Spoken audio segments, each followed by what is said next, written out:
What's up guys? Today I thought I'd do a quick video on a sub and amp install on this SSU. Should be the same for basically any VE Commodore. Probably other Commodores would be very similar too. We've got a 10-inch kicker sub and 400 watt amp to go in. Thought I'd give you a quick run through and basically all the steps needed to get it running in your car. First off, we'll show you what tools you need for the job and then we'll get stuck into it. Okay, the tools you will need today is basically a multimeter or a test light. I got away with using a test light. Multimeter is a bit more accurate, but whatever you want to do. Some wire strippers, some cutters, double-sided tape and a drill is optional, but we use that for mounting certain the base level control and the amp down. Solder with a soldering iron, some electrical tape and heat shrink. An all-metal Stanley blade. I'll show you why you want a all-metal Stanley blade later on. And either Allen keys or screwdrivers depending on your amp connections. Also a socket set for removing seats out of the car if you want to do it that way. Not necessarily required, but makes the job a lot easier. Okay, so this is the amp that we'll be using. We've already removed the passenger seat just because we're mounting it under the seat. Depending on where you're going to mount your amp, you might not have to do this. We've left the plug connected just in case of any airbag fault lights. You will want to disconnect your battery positive first just to save any hassle, but be careful, some can throw codes and you'll be stuck with an airbag light on that you'll have to clear by Holden or someone else. So first off, we've got the amp just roughly where we want it with the wires in place.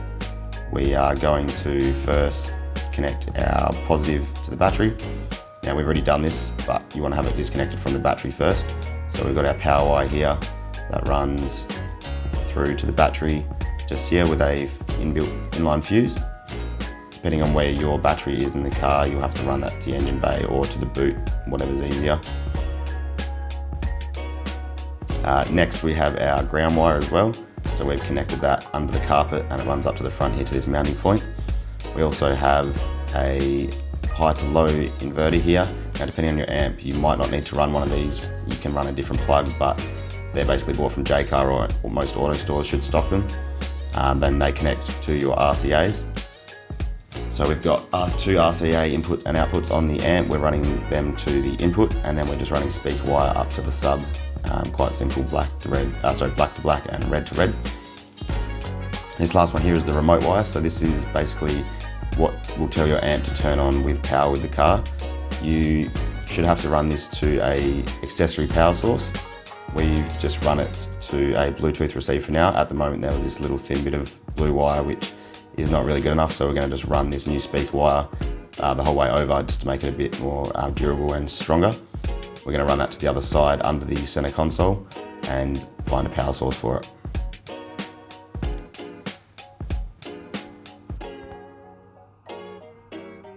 Okay, a cool little trick here is if you've got an all-metal Stanley knife, basically hook your multi or your test light into the side of it like so and use that to splice into wires to check for power. Okay, so here we're basically just finding an accessory power source. Luckily for us, this was a Bluetooth receiver already wired into the car. So we found the brown wire here. We're just going to splice into that and solder on our remote wire to it. Your speaker wires should be further up here and you can just find a positive with the Stanley knife trick if you need to do so.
So this is the finished product.